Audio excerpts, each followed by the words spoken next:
பிதா குமாரன் பரிசுத்தாவியானவருக்கு மகிமை உண்டாவதாக.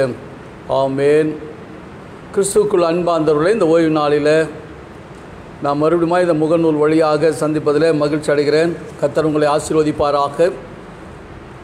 நீங்கள் என்னோடு இணைந்து இந்த வழிபாடில் நீங்கள் கலந்து கொள்ள வேண்டும் என்று அன்போடு கேட்டுக்கொள்கிறேன். ஆண்டவரை துதித்து பாடும்பொழுதும் தியானிக்கும் பொழுதும் தெய்வ பக்தியோடு இருக்கிற இடங்களில் என்னோடு இணைந்து ஆண்டவரை தொழுது கொள்ள ஆண்டவர் நமக்கு உதவி செய்வாராக. இந்த நாளிலும் கூட நாம் சிந்திக்கும்படியாக தெரிந்து கொள்ளப்பட்ட தலைப்பு கடவுளை ஆவியோடும் உண்மையோடும் தொழுது கொள்ளுதல். Worship the Lord in truth and spirit. இந்த தலைப்பில் நாம் பாடி ஆண்டு வார்த்தை தியானித்து ஜெபிக்க இருக்கிறோம். என்னோடு இணைந்து நான் இந்த வழிபாடில் கலந்து கொள்ளும்படி அன்போடு கேட்டுக்கொள்கிறேன். இந்த நாம் யாவரும் கண்களை மூடி ஆண்டவரை நோக்கிப்பார் ஜெபம் செய்வோம். எல்லா துதிகளுக்கும் பாத்திரமாக இருக்கின்ற எங்கள் அன்பின் தகப்பனே, ஓய்வு நாளின் காலை வழிபாடில் நாங்கள் இணைந்து உம்மை தொழுது கொள்கிற பொழுது இருக்கிற இடங்களில் தேவ பிரசன்னம் வரணும். ஆண்டவரை எங்கும் தொழுது கொள்கிற காலம் வரும் என்று நீங்கள் சமாரியா ஸ்திரீ இடத்துல சொன்ன வார்த்தைகளை நினைவு கூறுகிறோம். இப்பொழுது உலகம் முழுவதும் என்னோடு இணைந்து எங்கள் இந்த முகநூல் வழியாக இந்த தொழுகைகளை கலந்து கொள்வது மகிழ்ச்சி அளிக்கிறது.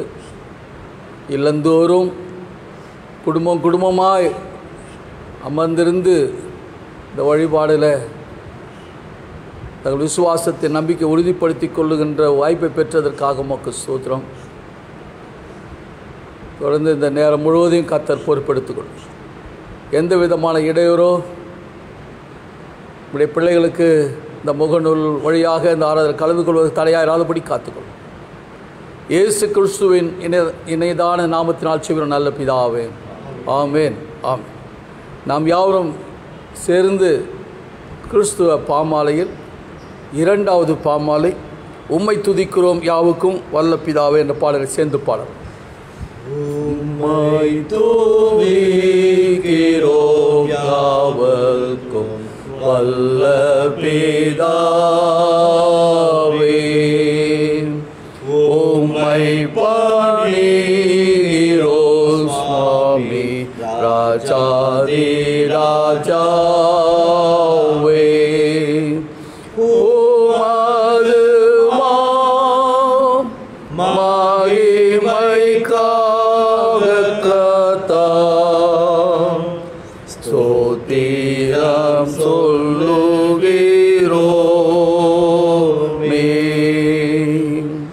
கிறிஸ்துவே இறங்கும் சூதனே கடன் செலுத்தி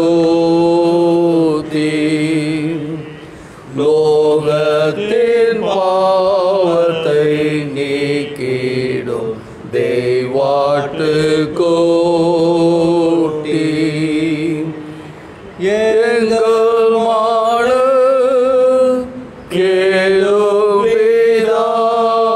கேளுவிதாவினது ஆசனத்தோட இறங்கும் நித்ய பிதாவின் மகிமையில் இயேசுவே நீரே பரிசுத்தாவியோடு கம்பாய் ஆளுகிறீரே. ஏகமாய்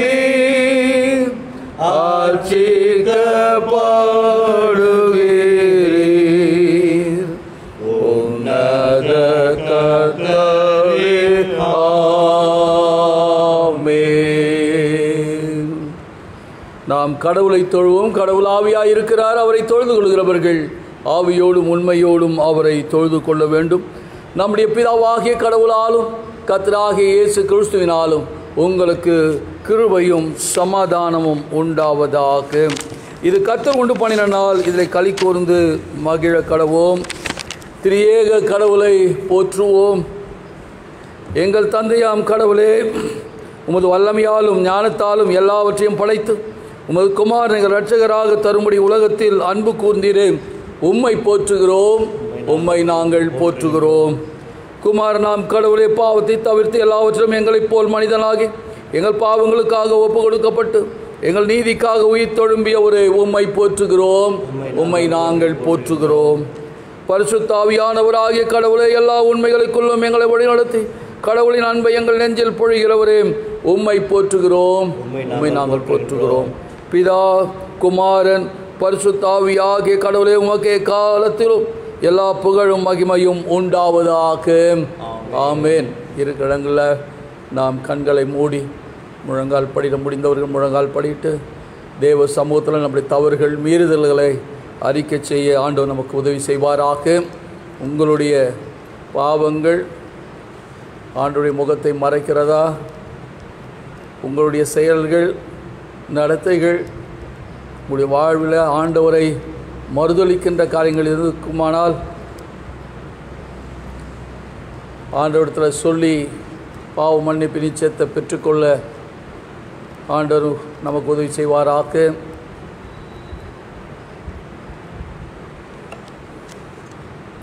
நாம் யாவரும் சேர்ந்து நம்முடைய பாவங்களை அறிக்கை செய்வதற்கு ஏதுவாக பொதுவான பாவரிக்கின் ஜெபத்தை சேர்ந்து சொல்லலாம். சர்வ வல்லமையும் மிகுந்த இரக்கமுள்ள பிதாவே, தப்பிப்போன ஆடுகளைப் போல நாங்கள் உடைய வழிகளை விட்டு வழிவளைந்து போனோம். எழுதத்தின் யோசனைகளுக்கும் விருப்பங்களுக்கும் மிகவும் இணங்கி நடந்தோம். உமது பரிசுத்த கற்பனைகளுக்கு விரோதமாய் குற்றம் செய்தோம். செய்யத்தக்கவர்களை செய்யாமல் செய்யத்தகாதவர்களை செய்து வந்தோம். எங்களுக்கு சுகமே இல்லை. ஆனாலும் ஆண்டவரே, தேவரீர் எங்கள் ஆண்டவராகிய இயேசு கிறிஸ்து மூலமாய் மனிதருக்கு அருளி செய்த வாக்குத்தத்தங்களின்படியே நிர்பாக்கியமுள்ள குற்றவாளிகளாக எங்களுக்கு இறங்கும். தப்பிதங்களை அறிக்கையிட எங்கள் மேல் பொறுமையாயிரும். பாவத்தின் நிமித்தம் துக்கப்படுகிற எங்களை சீர்படுத்தும். மிகவும் இரக்கமுள்ள பிதாவே, உம்முடைய பரிசுத்த நாமத்திற்கு மகிமையுண்டாகும்படி நாங்கள் இனி தேவ பக்தியும் நீதியும் தெளிந்த புத்தியும் உள்ளவர்களாய் நடந்து வர இயேசு கிறிஸ்து நிமித்தம் கிருபை செய்தருளும். ஆமேன். ஜப நிலையில் இருந்து பாவ மன்னிப்பு நிச்சயத்தை பெற்றுக்கொள்ள காத்திருக்கலாம்.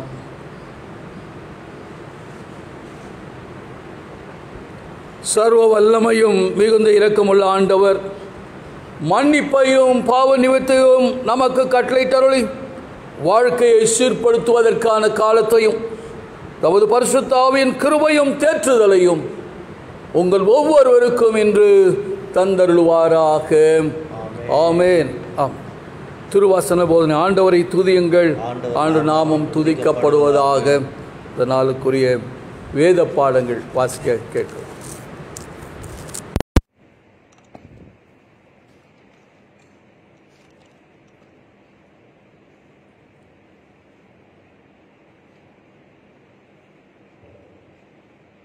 கடவுளுடைய பரிசுத்தம் சொல்லும் இந்த நாளுக்குரிய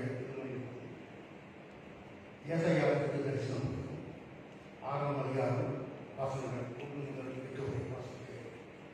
ஏசாயா 6ஆம் அதிகாரம் 1 முதல் 8 வரை.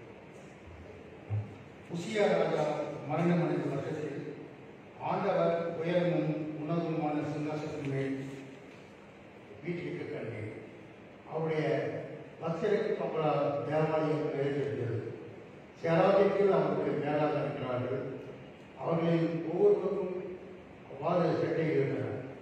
அவனவன் 2 செட்டைகளால் தன் முகத்தை மூடி, 2 செட்டைகளால் தன் கால்களை மூடி, 2 செட்டைகளால் பறந்து ஒருவரை ஒருவர் நோக்கி, சேனைகளின் கர்த்தர் பரிசுத்தர், பரிசுத்தர், பரிசுத்தர், பூமி அனைத்தும் அவருடைய மகிமையால் நிறைந்திருக்கிறது என்று கூப்பிட்டு சொன்னார்கள்.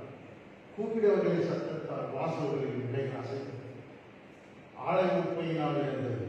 அப்பொழுது நான், ஐயோ அதுமானே, நான் அசுத்த உதவுள்ள மனுஷன், அசுத்த உதவுள்ள ஜனங்களின் நடுவில் வாசமாயிருக்கிறவன், சேனையின் கர்த்தராகிய ராஜாவை என் கண்கள் கண்டதே என்றேன். அப்பொழுது சேராபியின் ஒருவன் பலிபீடத்தில் இருந்து தன் கையில் வைத்துப் போட்டால் ஒரு நெருப்பு திரளை எடுத்து கிணற்றில் பறந்து வந்து, அதனால் என் வாயை கொடுத்து, இதோ உன் உதடுகளை தொட்டதினால் உன் அக்கிரமம் நீங்கி உன் பாவம் நிவர்த்தியானது என்றான். பின்பு யாரை அனுப்புவேன்? யார் தமது காரியத்தை உன் காரியமாய் போவான் என்று உரைக்கிற ஆண்டவருடைய சத்தத்தை கேட்டேன். அதற்கு நான், இதோ அடியேன் இருக்கிறேன், அவனை அழைப்போம். பாடப்படும்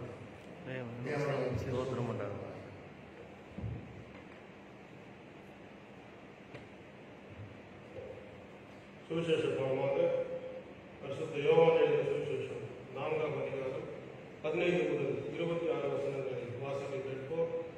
யோவான் 4:15 முதல் 26 வரை. அந்த ஸ்திரீ அவரை நோக்கி, ஆண்டவரே, எனக்கு தாகம் உண்டாகாமலும் நான் இங்கே மொண்டு கொள்ள வராமல் இருக்கும்படி அந்த தண்ணீரை எனக்கு தர வேண்டும் என்றார். இயேசு அவரை நோக்கி, நீ போய் உன் புருஷனை இங்கே அழைத்துக் கொண்டு வா என்றார். அதற்கு அந்த ஸ்திரீ, எனக்கு புருஷன் இல்லை என்றார். இயேசு அவரை நோக்கி, எனக்கு புருஷன் இல்லை என்று நீ சொன்னது சரிதான்.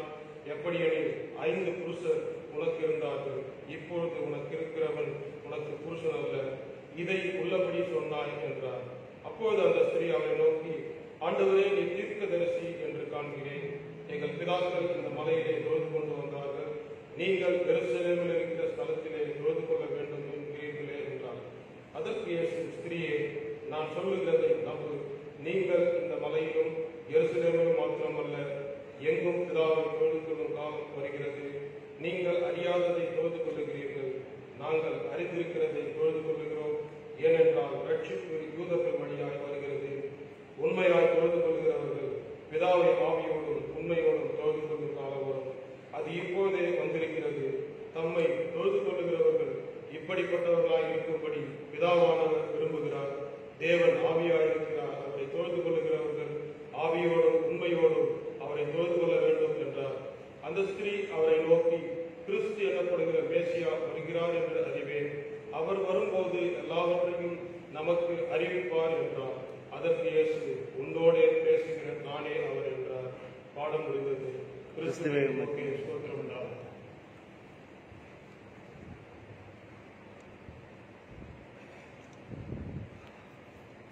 ஆண்டவராகிய இயேசு கிறிஸ்துவின் இனிதான நாமத்தினாலே உங்கள் யாவருக்கும் என்னுடைய வாழ்த்துக்கள். கர்த்தர் உங்களை ஆசீர்வதிப்பாராக.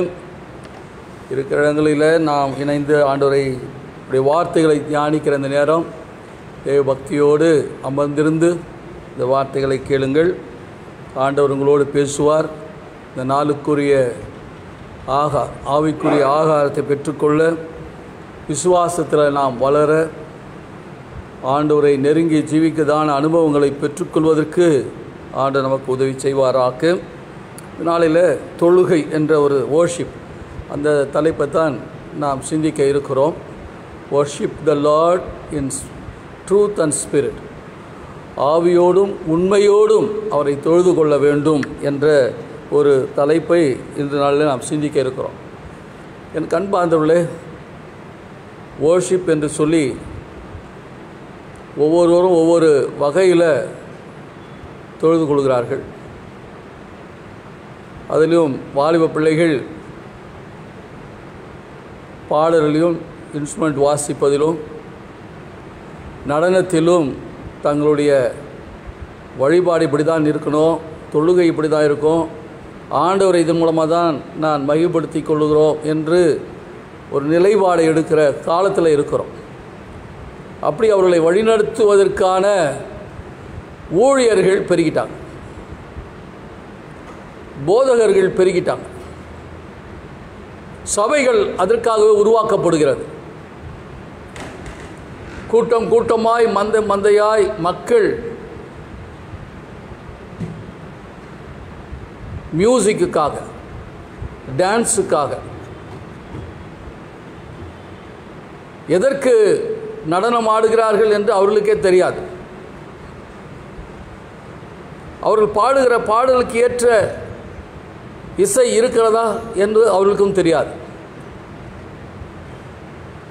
வாலிப பிள்ளைகளை, அதுவும் பெரியவங்கள கூட தான், வசீகரம் பண்ணும்படியான இசைகள் இன்று வழிபாடுகளில் புகுத்தப்பட்டு விட்டது. மணிக்கணக்காக நின்று குதித்து ஆடி பாடி ஆண்டவரை தொழுது கொண்டாதான் அங்கே ஆவியானவர் இருக்கிறார், தேவ பிரசன்னம் இருக்கிறது என்று சொல்லுகிற காலத்தில் இருக்கிறோம். என் அன்பு பிள்ளைகளே, குடும்பத்தினரே, திருச்சபை மக்களே, சத்ருவானவன் ஆண்டவரால் தெரிந்து கொள்ளப்பட்ட பிள்ளைகளையே குருடராக்குற காலத்தில் இருக்கிறோம். குருடர்களுக்கு வழிகாட்டுகிற நாட்களில் இருக்கிறோம். ஆவியோடும் உண்மையோடும் ஆண்டவரை தொழுது கொள்ள வேண்டிய நாம் இந்த பிரபஞ்சத்தின் லோகாதிபதி திருப்திப்படுத்தும்படியாக மாம்ச இச்சைகளுக்கும் கண்களின் இச்சைகளுக்கும் ஜீவனத்தின் பெருமைக்கும் இந்த வழிபாடுகள் இன்று மாற்றப்பட்டு விட்டது. அப்படிப்பட்ட காலத்தில் உண்மையாய் நாம் ஆண்டவரை தொழுது கொள்ளும்படியாக அழைக்கிறோம். மிக ஜாக்கிரதையாக இருக்கிறோம். கிறிஸ்துவ வழிபாடு என்பது லேசான காரியம் அல்ல. அதில் ஆண்டவரை தொழுது கொள்வது முக்கால் பாகம்.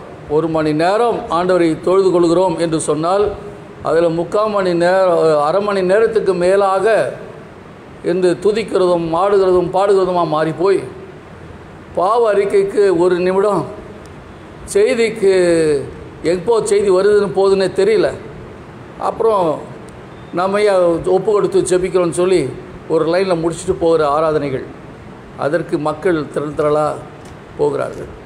அது வழிபாடும் அப்படி தான் இருக்கிறது. நற்செய்தி கூட்டங்களும் அப்படி தான் மாறிப்போச்சு. இன்று கிறிஸ்து அறியாதவர்கள் பரிகாசம் பண்ணுகிற காலத்தில் வந்துட்டோம். இப்பொழுதாவது மனம் பொருந்தி தேவ சமூகத்தில் காத்திருக்கலாம். தேவ சமூகத்தில் அவருடைய வார்த்தைக்கு செவி கொடுக்கலாம். வார்த்தை தான் முக்கியம். தேவ வார்த்தைகள் தான் இன்றைக்கும் சிருஷ்டிப்பின் காலத்தில் அந்த வார்த்தைகள் தான் சிருஷ்டிக்கு இருந்தது. மீட்பின் காலத்திலும் ஆண்டவருடைய வார்த்தை தான் செயல்பட்டது. இப்போவும் தேவ ஆவியானவர் வார்த்தையை கொண்டு நம்மை விசுவாசத்தில் நடத்தி கொண்டிருக்கிறார். சத்தியத்தை அறிவீர்கள், சத்தியம் உங்களை விடுதலையாக்கும் தான் சொல்லப்பட்டது. வழிபாடு அறிவீர்கள், வழிபாடு உங்களை விடுதலையாக்கும் சொல்லல. கிறிஸ்து உங்களை விடுதலையாக்கினால் நீங்கள் மெய்யாகவே விடுதலையாவீர்கள் என்று தான் சொல்லப்பட்டிருக்கிறது. துதிப்பாடல்கள் பாடுகிறவர்களை விடுவிப்பார் என்பது எங்கும் இல்லை. வேதத்தில் தாவீது ஒன்று இருக்கிறார். தாவீது ராஜாவினுடைய நடனம், தாவீது ராஜாவினுடைய இசை, இவைகளை மேற்கோள் காட்டி தங்களுடைய வழிபாடுகளை திசை திருப்பி மக்களை பாதாளத்துக்கு கொண்டு போகிற சூழல் இருக்கிறார். இப்படிதான் எங்கு ஆண்டவர் மகிழ்ப்படவில்லையோ, எங்கு ஆண்டவரை முன்னிலைப்படுத்தவில்லையோ அங்கு ஆண்டவர் இல்லை. அந்த வழிபாடு ஆண்டவருக்கு பிரியமானது அல்ல. நாம் ஒருமித்த ஆண்டவரை தொழுது கொள்ளும்படி அழைக்கப்பட்டோம். ஆலய வழிபாடு என்றால் ஆலயத்துக்குள்ளே தெய்வ பக்தியோடு தெய்வ பயத்தோடு ஆண்டவரை தொழுது கொள்ளும்படியான ஒரு அனுபவம் நமக்கு வரணும். அநேகர் வழிபாடுகளை தவிர்த்து இங்கேயும் அங்கேயும் நடத்துகின்ற வழிபாடுகளுக்கெல்லாம் போய், நற்செய்தி கூட்டங்களுக்கெல்லாம் போய் அங்கே எவ்வளோ நேரம் பாடுறாங்க, அங்கே எவ்வளோ நேரம் ஜெபம் பண்ணுறாங்க, அங்கே இந்த இதை செய்கிறாங்க அதை செய்கிறாங்கன்னு சொல்லி இந்த சபையில் விரிச்சலையும் பிரிவினைகளை உண்டாக்கி ஒரு கூட்டம் மக்களை திசை திருப்பி சபைகளுக்குள்ள பிரச்சனையை ஏற்படுத்துகிற மக்கள் பெருகிட்டாங்க. திருச்சபையில் கலவரத்தை ஏற்படுத்துகிற மக்கள் பெருகிட்டாங்க. மிக ஜாக்கிரதையாக நாம் இருக்கணும்.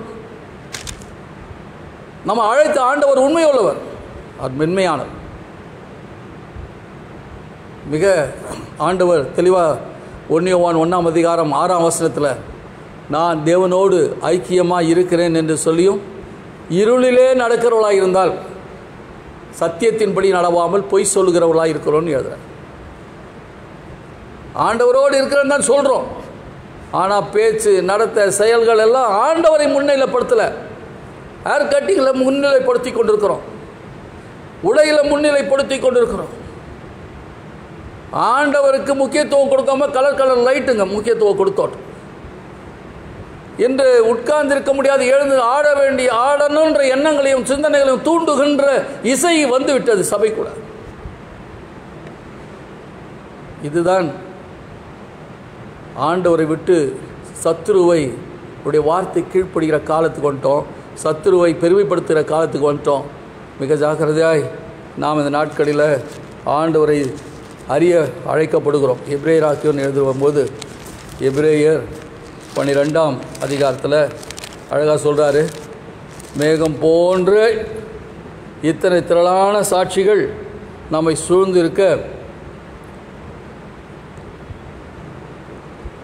நம்மை சுற்றி நெருங்கி நிற்கிற பாவத்தை தள்ளிவிட்டு விசுவாசத்தை துவக்கிறவரும் முடிக்கிறவருமாய் இருக்கிற இயேசுவை நோக்கி நமக்கு நியமிக்கப்பட்டுள்ள ஓட்டத்தில் பொறுமையோடு ஓட கடவோம். என் அன்பு சகோதர சகோதரிகளே, இந்த தலைப்பை நான் யோசித்து கொண்டிருக்கும் பொழுது பல காரியங்களை ஆண்டவர் நினைவுபடுத்தினார். அதில் இயேசு தான் எனக்கு முதன்மையாய் வந்தார். அந்த சுவிசேஷ பகுதியில் பல நிலைகளில் இயேசு ஆண்டவரை தொழுது கொள்ளும்படி போனார். பெற்றோரோடு போனார், நண்பர்களோடு போனார், சீஷர்களோடு போயிருக்கிறார். ஆரம்ப காலத்தில் போனார், வயதில் போனார், தன்னுடைய இறுதி காலகட்டங்களிலும் போயிருக்கிறார். ஆண்டவரை தொழுது கொள்ள போன இயேசுவை குறித்து நாம் சிந்திக்கும் பொழுது பெற்றோரோடு 12வது வயதில் தேவாலயத்தில் போய் ஆண்டவரை தொழுது கொண்டார்கள்.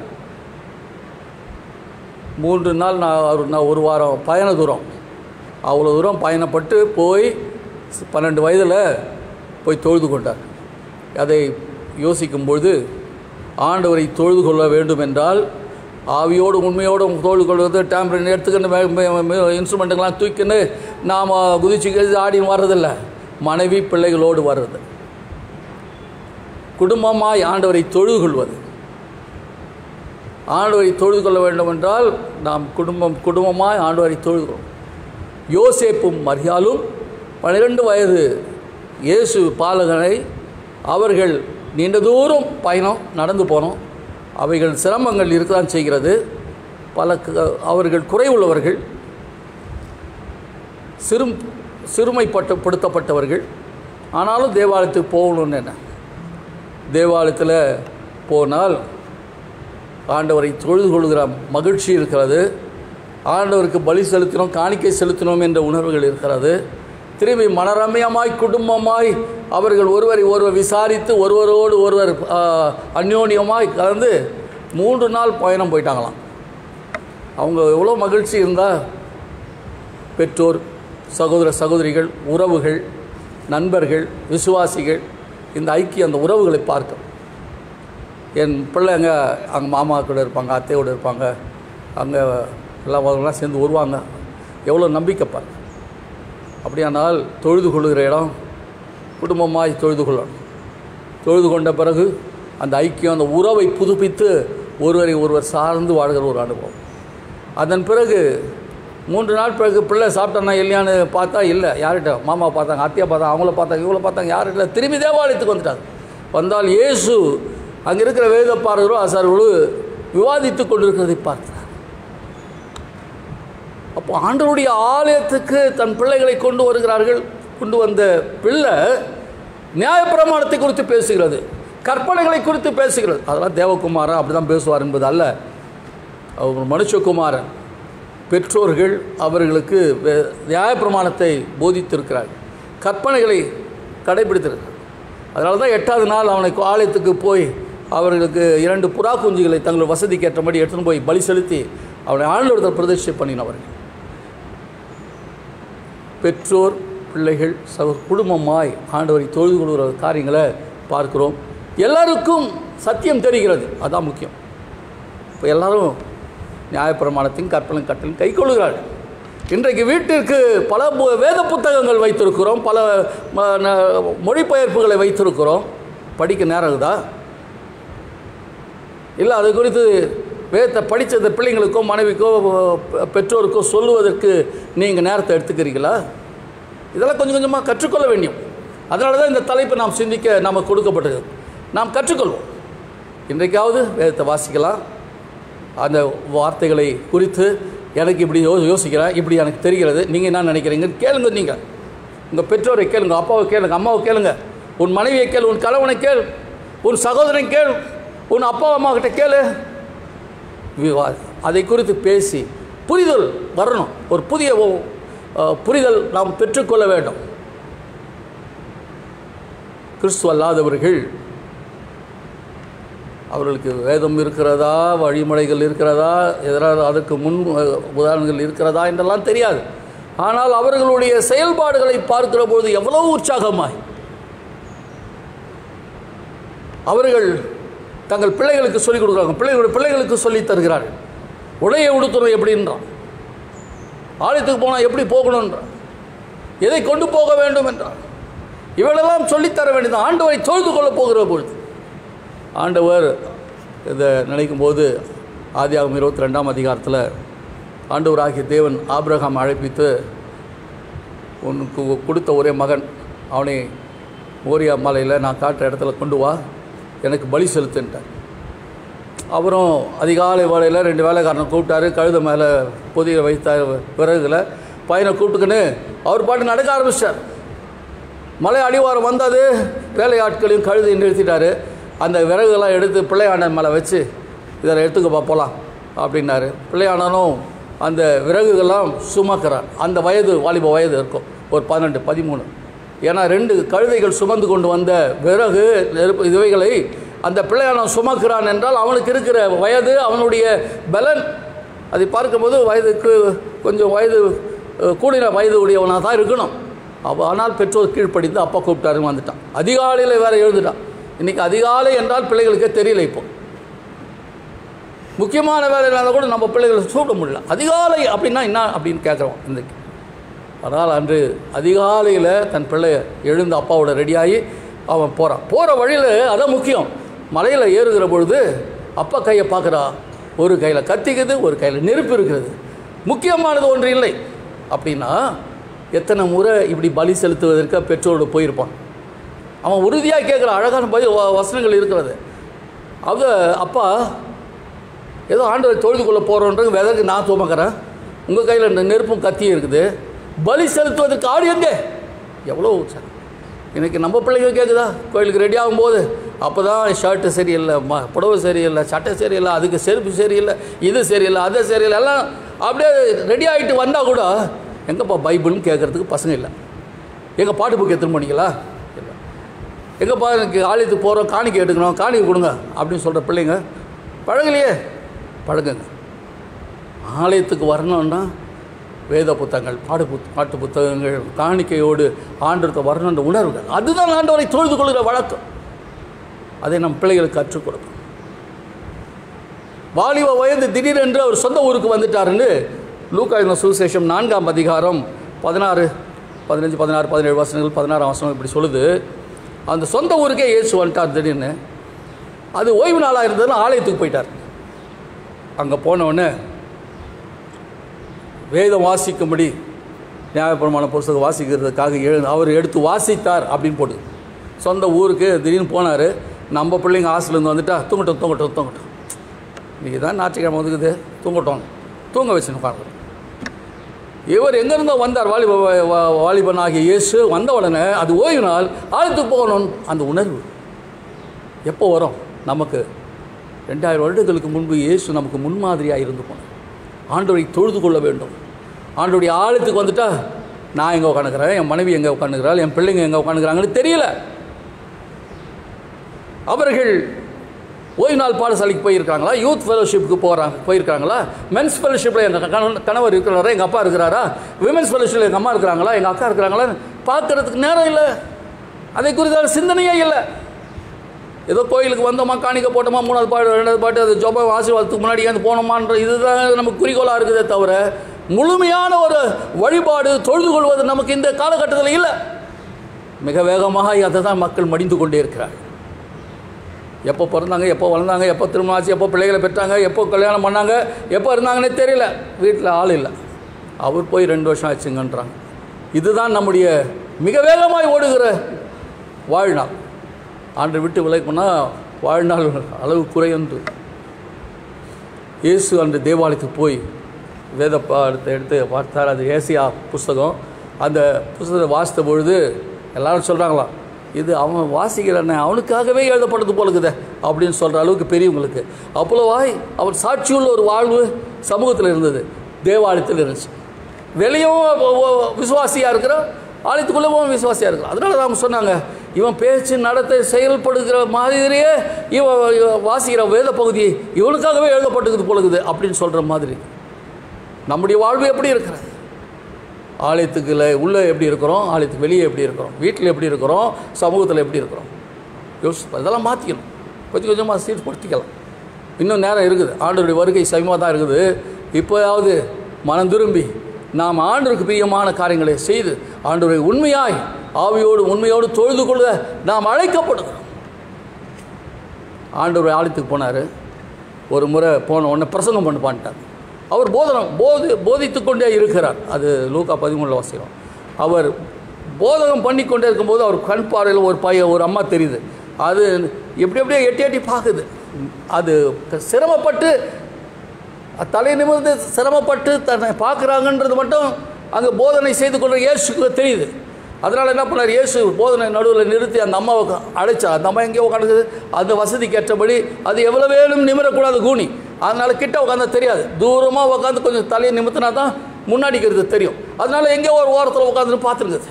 அந்த அம்மாவை முன்னே அழைச்சி 18 வருஷமாக இந்த அம்மா பிசாசு பிடிச்சிது, பிசாசு அடிமைப்படுத்தி வச்சுட்டுக்கிறான். விடுவிக்கலாம், எழுந்துருமா, நிமிர்ந்து நிற்தான். ஆண்டவரை தொழுது கொள்கிற இடம் எல்லாரும் சரிசமமாக நடத்தப்பட வேண்டிய இடம்.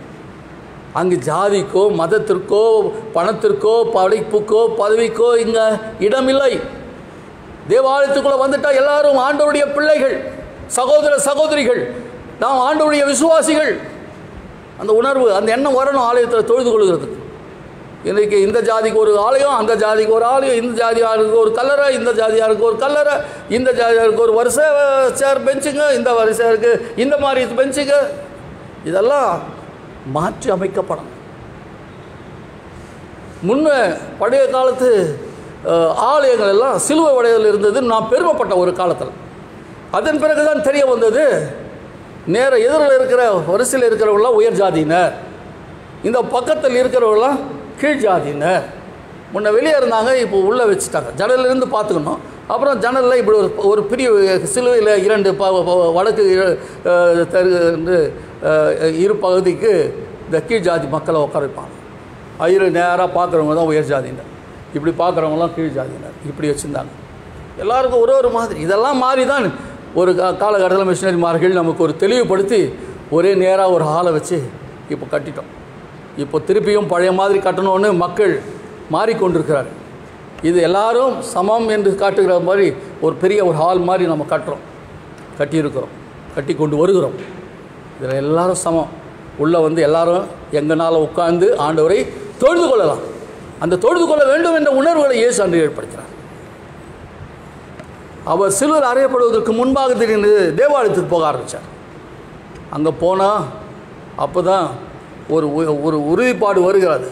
இந்த மனுகுலத்தை மீட்பதற்காக நான் வந்தேன். இந்த பாவத்தின் அடிமைத்தனத்தில் மக்களை மீட்க வேண்டும். அந்த மீட்பின் பணி முதலாவது இந்த ஆலயத்தில் நடக்கட்டும், தேவாலயத்தில் நடக்கட்டும். இங்கே பதவி, அதிகாரம், பணம் இவைகளை வச்சு செல்வாக்கோடு உள்ளே இருந்தவங்களெல்லாம் தட்டி கேட்டு உரிமை பாராட்டி அவர்களெல்லாம் துரத்தி, இது ஆலயம், இங்கே விற்கிறதற்கு இடம் இல்லை, வியாபாரத்திற்கு இடம் இல்லை, உயர்வு தாழ்வு பார்ப்பதற்கு இடம் இல்லை.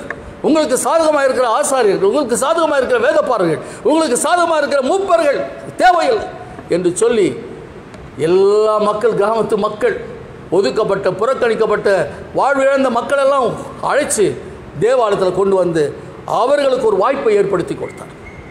அவர்களுடைய தொழுகை அன்று சிறப்புக்குரியதாய் அமைந்தது.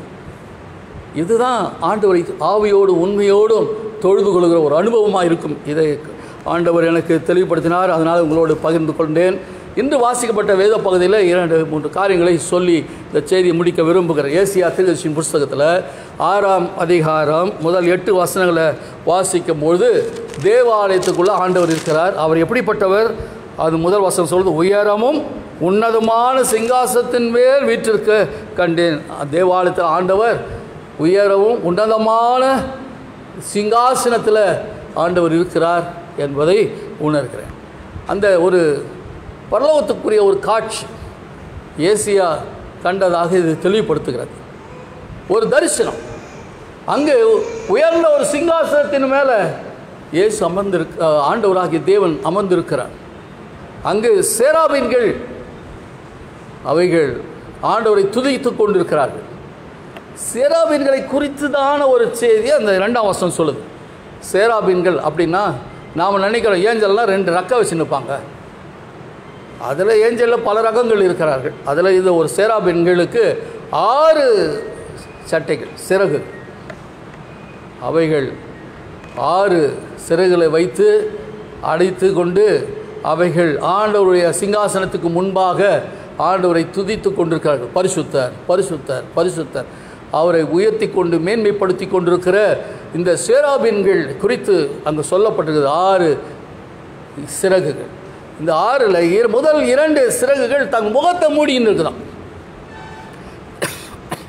தேவ சமூகத்தில் இவைகள் 2 சிறகுகளால் தங்களுடைய முகத்தை சேராபீன்கள் மூடி எதிரில் இருக்க சிங்காசனத்தில் வீற்றிருக்கிற ஆண்டவரை துதித்து கொண்டிருக்கிறார்கள். இது நமக்கு எதை தெளிவுபடுத்துகிறதால் தேவ சமூகத்தில் நம்முடைய பெருமை, அகந்த, ஆணவம், இவைகள், படிப்பு, அந்தஸ்து, செல்வாக்கு, இவைகள் குப்பை. அவைகளை பெருமை பாராட்டி ஆலயத்தில் வந்து நாம் ஒரு ஆசீர்வாதம் பெற்றுக்கொள்ள முடியாது. ஆண்டவரை தொழுது வருகிற பொழுது எல்லாத்தையும் வெளியே காட்டி போட்டுட்டு எல்லாத்தையும் உதறிட்டு நாம் இருக்கிற வண்ணமாக ஆண்டவருடைய சமூகத்தில் வரணும். ஆண்டவருடைய சமூகத்தில் தொழுது கொள்ள வரணும். அதுதான் இந்த சேராபீன்கள் நமக்கு தெளிவுபடுத்துகிறது. அது தன் முகத்தை மூடுது. கண்ணில் ஒரு மேட்டிமை இருக்குது, செவியில் ஒரு மேட்டிமை இருக்குது, பேச்சில், நாவில் ஒரு மேட்டிமை. இவைகளெல்லாம் தேவ சமூகத்துக்கு வந்தால் அடக்கி ஒடுக்கிக்கணும். உனக்கு இஷ்டம் போல் பேசுறது, நடக்கிறது, போகிறது, வர்றது, பார்க்குறது, இதெல்லாம் ஆலயத்துக்குள்ளே இருக்கக்கூடாது.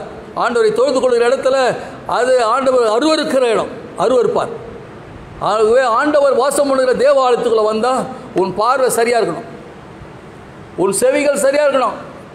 அசுத்தமான காரியங்களை பேசி கொண்டு இருக்கும்போது அதை கேட்கறதுக்கு 10 பேர் இருக்கும். ஒரு 4 பேர் வந்து சேர்ந்துருவாங்க. ஏதோ தவறு தான் ஏதோ பேசி நிற்கிறான்னா, பா நீ வெளியே போய் பேசு, இங்கெல்லாம் இப்படி பேசக்கூடாது சொல்கிறதுக்கு ஆள் இல்லை. பேசுகிறாங்க, ஆமாங்க அப்படி தான் ஒருத்தர் வருவார், அப்புறம் இன்னொருத்தர் வருவார். அவதூறாய் பேசுகிற காரியத்தில் ஒரு கூட்டமே ஆலயத்தில் இருக்கும். ஆண்டவர் அருவருப்பார். தேவ ஆலயத்துக்குள்ளே தொழுது கொள்ள வருகிறவர்கள் இதெல்லாம் ஐம்புலன்களையும் அடக்கி தேவ சமூகத்தில் இருக்கணும் என்ற உணர்வுகளை இந்த சேராபீன்கள் நமக்கு தெளிவுபடுத்தும். ஆண்டவரை தொழுது கொள்கிறவர்கள் இப்படி இருக்கணும். அடுத்த 2 சிறகுகளால் தன் கால்களை மறைத்து கொண்டிருக்கிறது என்று எழுதுகிறார். அது கால்களை மறைச்சிட்டு, இந்த கால்கள் முன்னவும் போகும் பின்னாடியும் போகும். இந்த கால்கள் ஒரு இடத்துல நிற்காது, அது ஓடிக்கொண்டே இருக்கும்.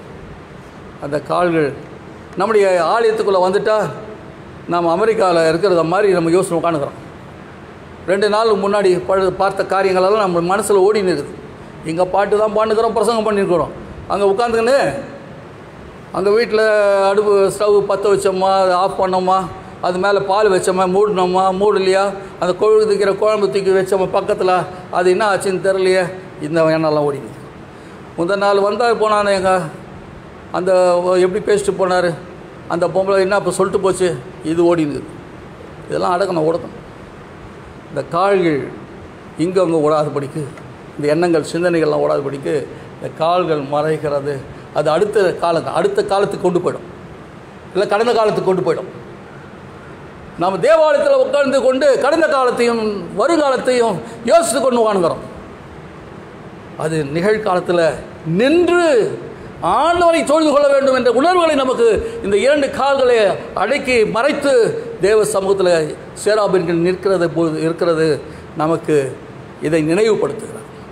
அடுத்த 2 சிறகுகளால் சிங்காசனத்துக்கு முன்பாக இது நின்று கொண்டு பறந்து கொண்டு ஆண்டவரை பரிசுத்தர் பரிசுத்தர் பரிசுத்தர் என்று 3ஆம் வசனம் அப்படி துதிக்கிறதாக இருக்கு. துதிக்க துதிக்க துதிக்க தேவ சமூக தேவ மகிமை ஆலயத்தை நிரப்பிற்று என்று பார்க்கிறோம். இதுதான் ஒரு தொழுகையின் இடம். ஆண்டவரை தொழுது கொள்கிற இடம், ஆண்டவரை மகிமையாக எழுந்தருளுகிறவன். எனக்கு முக்கியத்துவம் இல்லை, ஆண்டவருக்கு முக்கியத்துவம். ஆண்டவரை பார்க்க வந்திருக்கிறேன், ஆண்டவரத்தில் என் காரியங்களை சொல்ல வந்திருக்கிறேன், ஆண்டவரத்தில் என் பாரத்தை இறக்க வந்திருக்கிறேன். இறக்கி வச்சுட்டு விடுதலையோடு மனரம்யத்தோடு ஆலயத்திலிருந்து போகணும் என்ற எண்ணத்தோடு ஆலயத்துக்கு வந்து தொழுது கொள்ளணும். அதுதான் உண்மையான ஆண்டவரை தொழுது கொள்வது. ஆவியோடு உண்மையோடு தொழுது கொள்வது. என் மாம்சத்திற்கு முக்கியத்துவம் கொடுத்து என் உடைக்கோ, என் பேச்சுக்கோ, என் நடத்தைக்கோ, என் தாழ்ந்துகளுக்கோ, என் திறமைக்கோ அது முக்கியத்துவம் கொடுத்து வந்தால் ஒரு பிரயோஜனம் இல்லை. நம்மை வெறுமையாக்கி நம்மை ஒடுக்கி ஆண்டவருடைய சமூகத்தில் ஆண்டவர் வர்றது தான் அது உண்மையான ஒரு தொழுகையாக இருக்கும். இந்த தொழுகை, இந்த தரிசனத்தை கண்டு கொண்டிருக்கிற இயேசு இதை நினைக்கும் போது, சொல்லும்போது, இதை சிந்தித்து கொண்டிருக்கும்போது ஒரு ஞாபகம் வருகிறது. லூக்கா எழுதின சுவிசேஷத்தில் 2 பேர் தேவாலயத்துக்கு போய் ஜெபம் பண்ண போனார்கள். அதில் ஒருவன் பரிசேயன். அவன் ஆண்டவருடைய சமூகத்தில் அப்படியே நான் தலையில் நிமிர்ந்து நெஞ்சு நிமித்திக்கின்னு அவன் ஆண்டவரை பார்த்து சொல்லியிருக்கிறான். என்ன சொல்கிறான்னா, ஆண்டவரே,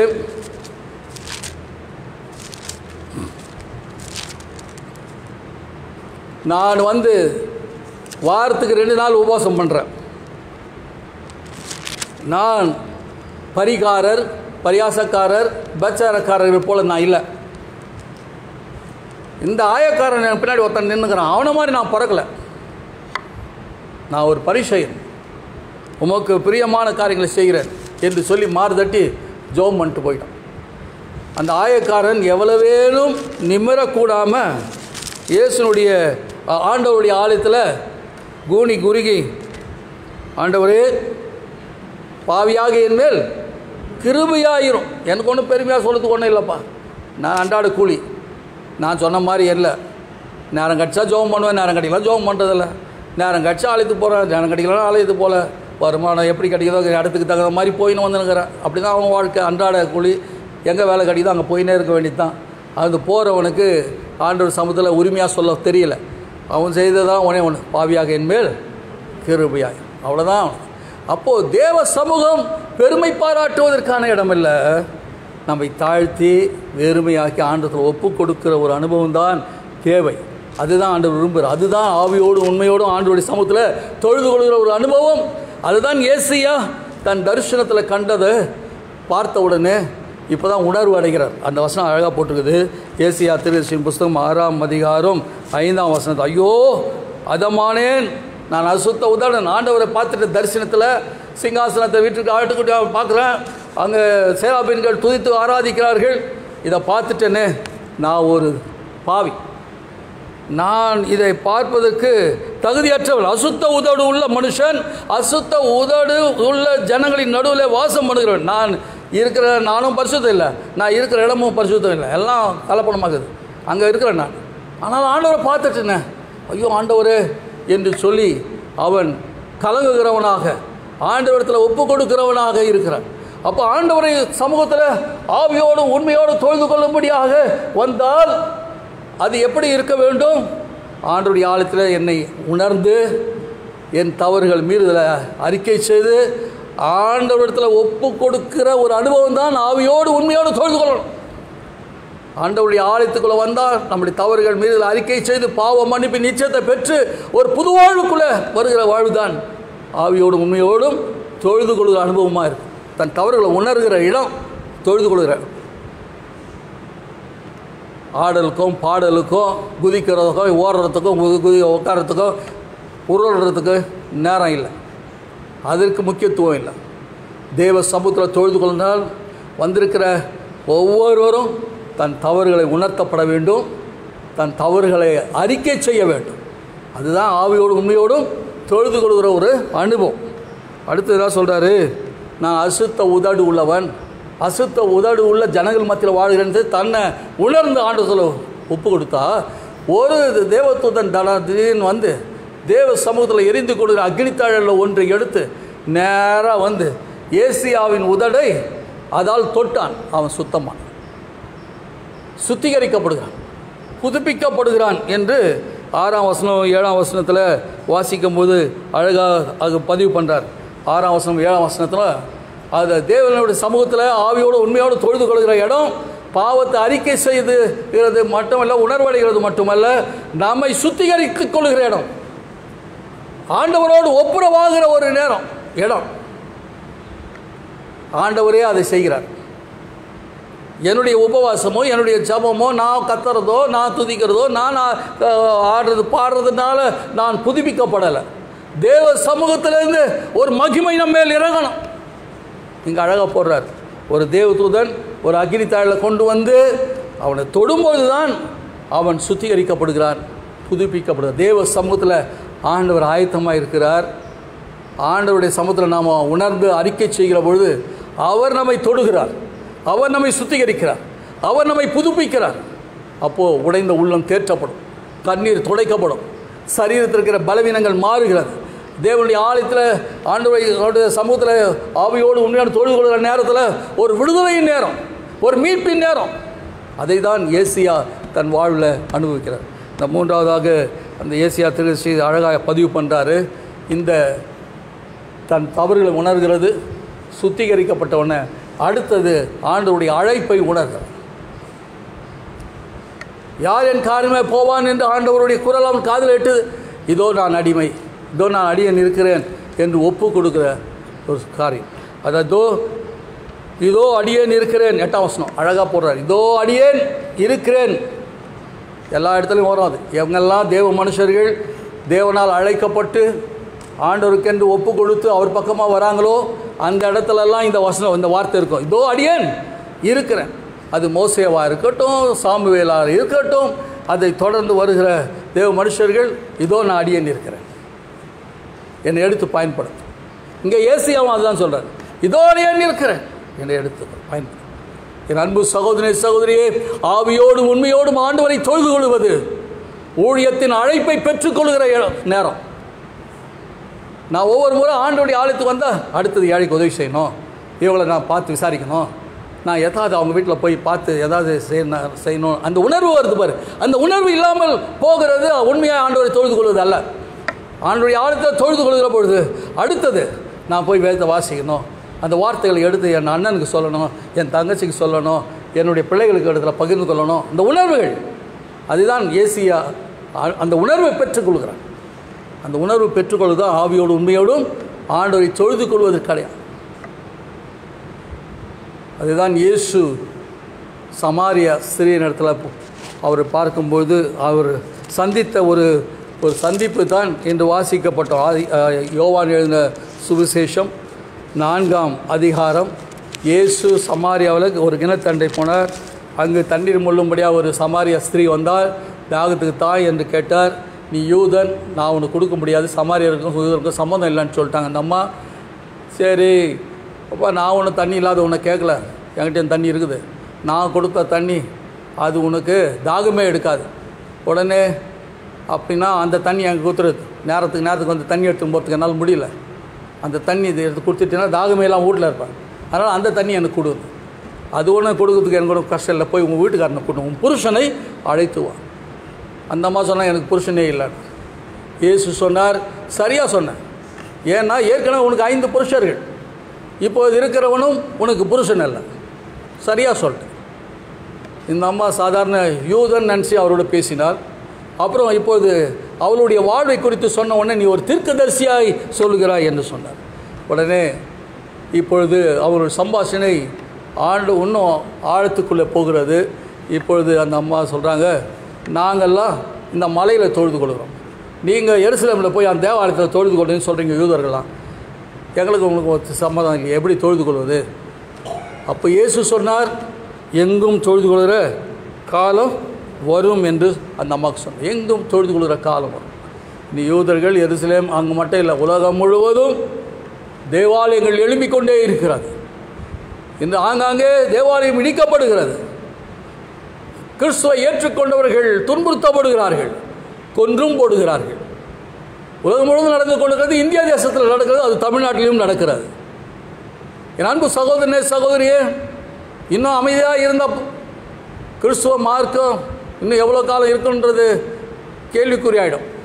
மறைந்து மறைந்து கிறிஸ்தவர்கள் தொழுது கொள்ள வேண்டியதாக போயிடும். மறைந்து மறைந்து வாழ்ந்த இடங்களிலெல்லாம் இப்போது உற்சாகமாய் வெளிரங்கமாய் ஆண்டவரை தொழுது கொள்கிற நாடுகள் பெருகிக் கொண்டே இருக்கிறது. எப்போது இந்தியா சுதந்திரம் அடைந்ததோ அப்பொழுது கிறிஸ்தவர்கள் இந்த இந்திய தேசத்தை நிரப்பி இருந்தார்கள். இந்திய சுதந்திரத்துக்காக கிறிஸ்தவர்கள் பாடுபட்டிருக்கிறார்கள், தன் ஜீவனை விட்டிருக்கிறார்கள்.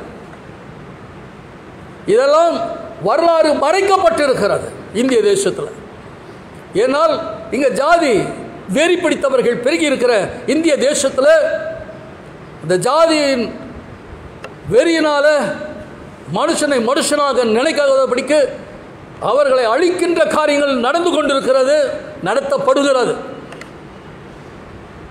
கிறிஸ்துவலாய் இருந்துக்கிற நாம விழிக்காவிட்டால், வீழ்த்தி எழும்பாவிட்டால் பரிதாபத்துக்குரியவர்களாய் மாறி ஆண்டவர் கொடுத்த ஞானம், அறிவு, தெளிவு, வசதி, வாய்ப்பை நாம் பெற்று நாம் இருக்கிற இடத்துல ஆண்டவரை தொழுது கொள்கிற உண்மையோடும் ஆவியோடும் உண்மையோடும் தொழுது கொள்கிறவர்களாய் மாறணும்.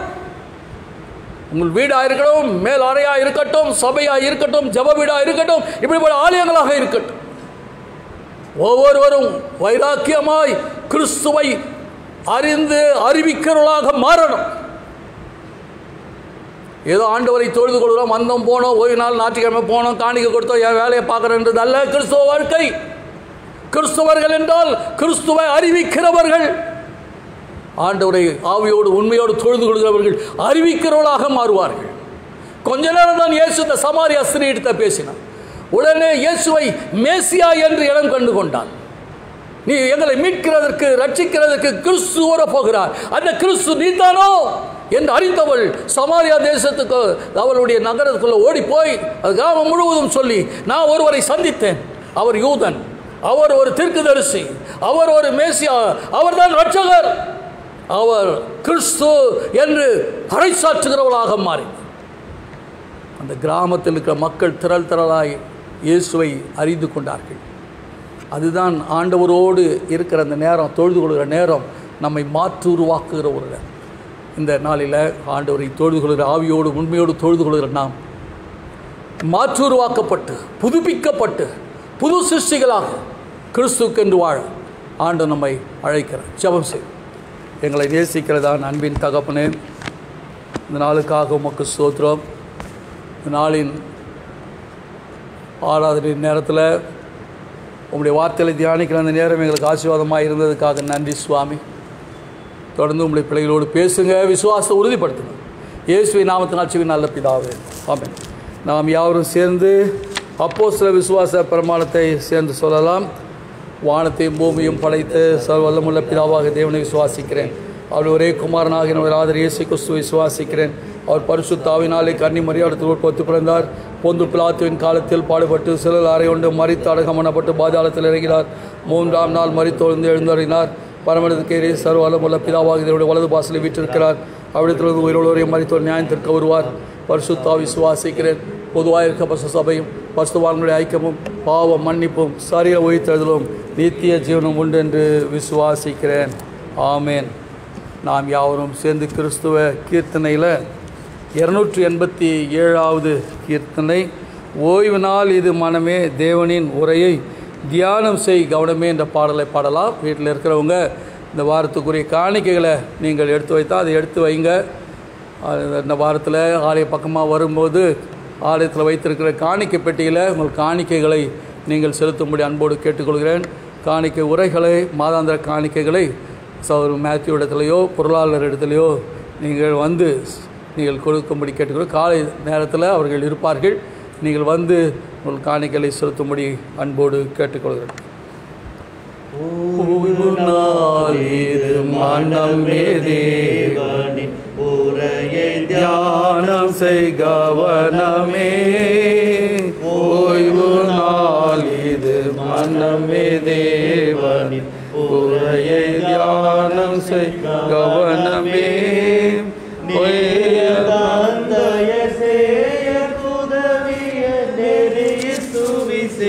வசனமே நேய தந்தைய சேய குதவிய நெறி சுவிசேஷ வசனமே, ஓய்வு நாளிது மனமே தேவனின் உரையை தியானம் செய் கவனமே, ஜீவ சுக புத்திர செல்வம் யாந்தவர் சேவடி உனக்கபயமே, தேவியாவ கிருபாசனத்தின் முன்பே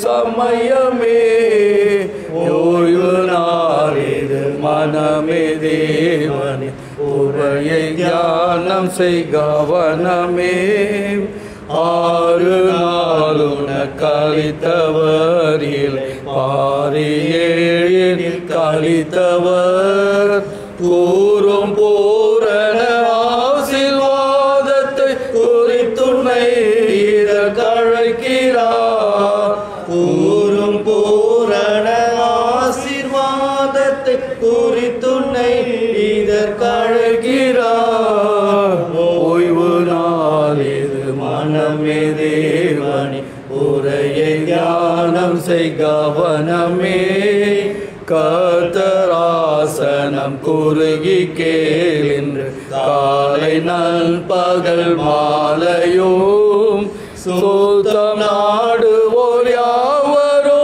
வந்து துதி செய்யோம் தேவாலயம் சுத்தம் நாடுவோர் யாவரோ வந்து துதி செய்யோம் தேவாலயம் ஓய்வு நாளிது மனமே தேவனே உரையை தியானம் செய் கவனமே. ஜெபம் செய்வோம். இம்மட்டும் எங்களை பாதுகாத்து பராமரித்து வழிநடத்துகின்ற ஆண்டவரே, இந்த ஓய்வு நாளிலும் தொழுது கொள்கிற என்னோடு இணைந்து முகநூல் வழியாக இணைந்து தொழுது கொள்கிற உங்களுடைய பிள்ளைகளுக்காக உங்களுடைய சமூகத்தில் வருகிறேன். இருக்கிற இடம் உங்களுடைய பிரசன்னம் கடந்து வரட்டும். அவங்க வீட்டுக்குள்ளே தேவ பிரசன்னம் கடந்து வரட்டும். அவர் இருக்கிற இடத்துல தேவ மகிமை வெளிப்படட்டும். உங்களுடைய பிள்ளைகளுடைய கண்ணீர் துடைக்கப்படுவதாக. உடைந்த உள்ளங்கள் தேற்றப்படட்டும் ஐயா. தேவைகள் சந்திக்கப்படட்டும். ஆவியோடும் உண்மையோடும் கடவுளை எப்படி தொழுது கொள்ளுகிறோம், தொழுது கொண்டால் நடக்கும் என்ற அன்றே உங்களுடைய வார்த்தைகளை சிந்திக்கும்படியாக நீர் இந்த நாட்களில் இந்த நாளிலே எங்கள் கொடுத்த கிருபைக்காய் ஸ்தோத்திரம். ஒரு வார்த்தை கேட்ட ஒவ்வொருவரும் உண்மையோடும் ஆவியோடும் தொழுது கொள்கிற அனுபவத்தை பெற்றுக்கொள்ள கர்த்தர் கிருபை செய்வீராக. ஏனோ தானோ என்று இஷ்டம் போல வாழ்கிற வாழ்வை தவிர்த்து ஆண்டவருக்கென்று நேரத்தை கொடுக்கணும். ஆண்டவருக்கென்று தங்கள் தாளந்துகளை கொடுக்க வேண்டும். ஆண்டவருடைய சமுதிர தன் காணிக்கைகளை செலுத்தணும். இந்த உணர்வுகளை ஏற்படுத்தணும். சத்தியத்தின்படி நலவாமல் இருளில் நடக்கிறவர்களாய் உம்மை விட்டு விலகி போயிடாதபடிக்கு அப்படி நாம் தரிக்கப்பட்ட பிள்ளைகள் உடைய ஆலய வழிபாடுகளில் கலந்து கொள்ளணும். ஆலயத்தில் நடக்கின்ற திருப்பணிகளில் இணைந்து செயல்படணும். உண்மையாய் உம்மை தொழுது கொண்டு உடைய ஆசீர்வாதங்களை சுதந்திரித்துக் கொள்வதற்கு நேராக நடத்துவீராக. சிறு பிள்ளைகள், வாலிபர்கள், பெரியவங்க ஒவ்வொருவரையும் தனித்தனியாய் குடும்பமாக நம்முடைய கரங்களை ஒப்புக் கொடுக்குறேன். ஆசீர்வதிங்க. இந்த குடும்பங்களுக்கு தலைவரும் வழிகாட்டிமாருங்க. குறைகளை நிறைவாக்குங்க சுவாமி. இந்த கொரோனா வைரஸ் மூலமாய் பாதிக்கப்பட்டிருக்கிற பிள்ளைகளுக்காக செபிக்கிறேன். வீடுகளிலும் மருத்துவமனையில் சிகிச்சை பெறுகிற நம்முடைய பிள்ளைகளுக்கு நல்ல சுகன் பலன் ஆரோக்கியத்தை நீ தாரும் சுவாமி. இருக்கிற இடங்களில் சுகத்தையும் ஆரோக்கியம் பெற்றுக்கொள்ளட்டும். ஒரு குறையில்லாதபடிக்கு உங்களுடைய பிள்ளைகளை நீர் காத்து கொள்ள வேண்டும் என்றும் மன்றாடுகிறோம் சுவாமி. அப்பா, இந்த நாளிலும் கூட அருமையானவர்கள் தாங்கள் நேசித்தவர்களை இழந்திருக்கின்ற குடும்பத்தினருக்காய் செபிக்கிறோம். உலகம் கொடுக்கக்கூடாத ஆறுதலையுமே சமாதானத்தையும் உடைய பிள்ளைகளுக்கு தந்திரல வேண்டும் என்று மன்றாடு. வைரஸ் மூலமாய் பாதிக்கப்படுகிற பிள்ளைகளுக்கு சிகிச்சை அளிக்கிற மருத்துவமனைகளுக்காக, அதில் பணிபுரிகிற அனைத்து உடைய பிள்ளைகளுக்காக செபிக்கிறோம்.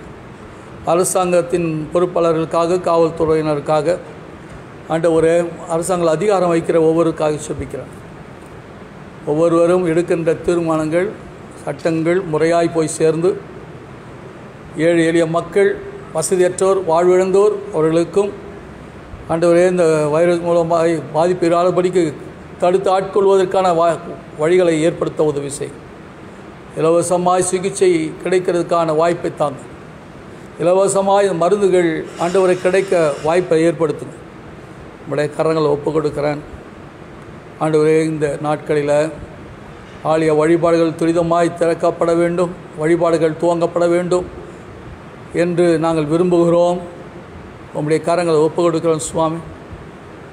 அரசாங்கத்தினருக்கு இந்த எண்ணங்களும் சிந்தனைகளை ஏற்படுத்தி தொழுகை ஸ்தலங்களை திறக்கவும் ஆண்டவரே அரசாங்க சட்ட திட்டங்களின்படி ஆண்டவரே தொழுகை நடத்தப்படுவதற்கான அனுமதி பெற உதவி செய். ஆண்டவரே இந்த நாளிலும் கூட தங்கள் காணிக்கைகளை எடுத்து வைத்திருக்கிற பிள்ளைகளுக்காக செபிக்கிறேன். பொருத்தனைகளோடு நேர்ந்து கொண்டு மாதாந்திர காணிக்கைகளாக செலுத்துவதற்காக உம்முடைய நாமம் தரிக்கப்பட்ட பிள்ளைகள் ஒவ்வொருவரையும் உடைய காரங்கள் ஒப்புக் கொடுக்கிறேன். இந்த காணிக்கைகளை செலுத்த வேண்டிய இடத்துல முறையாய் செலுத்தி ஒரு மன சமாதானத்தை பெற்றுக்கொள்ள, தங்கள் குறைகளை நிறைவாக்கி கொள்ள, இடங்கொள்ளாமட்டும் உடைய ஆசீர்வாதங்களை சுதந்திரித்து கொள்ள கர்த்தர் அவர் கிருபை செய்யும்படி ஆட்சேபிக்கிறோம். இந்த ஆராதனை வேளையில் துதித்து பாடவோடு வார்த்தையை தியானிக்கவும் நாங்கள் ஒருவர் செபிக்கிற இந்த நேரத்திற்காய் ஸ்தோத்திரம். மறுபடியும் இந்த முகநூல் வழியாக நாங்கள் ஒருவர் சந்தித்து இந்த தொழில்களை இணைந்து தொழுது கொள்ள மாட்டோம். உம்முடைய நீதியின் வலது கரத்தினால் எங்களை தாங்கி பராமரித்து வழி நடத்துவீராக. இயேசு கிறிஸ்துவின் நாமத்தினால் சிவன் நல்ல பிதாவே, ஆமேன். நாம் எல்லாரும் சேர்ந்து கர்த்தருடைய சபத்தை சொல்லலாம். பரமண்டலங்களிலே பிதாவே, நாமம் பரிசுத்தப்படுவதாக, ராஜ்யம் வருவதாக, இந்த சித்தம் பரமண்டலத்திலே செய்யப்படுவது போல பூமியில் செய்யப்படுவதாக. அன்றென்று வேண்டிய ஆகாரத்தை என்று எங்களுக்கு தாரும். எங்கள் உலகமாய் குற்றம் செய்து நாங்கள் மன்னிக்கிறது போல குற்றம் மன்னிக்கிறோம். எங்களை சோதனை பேசும் நாம் தீவிர லட்சத்துக்கிறோம். ராட்சியமும் வல்லமையும் மகிமையும் என்றென்றைக்கும் உம்முடையவளே. நமது ஆண்டவராகிய இயேசு கிறிஸ்துவின் கிருபையும் பிதாவாகிய தேவனுடைய அன்பும் பரிசுத்த ஆவியானவருடைய அந்யோன்ய ஐக்கியமும் வழிநடத்தும் நம்மோடும் நம்முடைய குடும்பங்களோடும் நாம் எடுத்துக்கொள்கிற முயற்சிகள் பிரயாசங்களோடு கர்த்தருடைய கிருபை வழிநடத்துதல் மேலான ஆசீர்வாதங்கள் இன்றும் என்றும் சதா நாட்களிலும் நம்மோடு இருப்பதாக. ஆமேன். God bless you.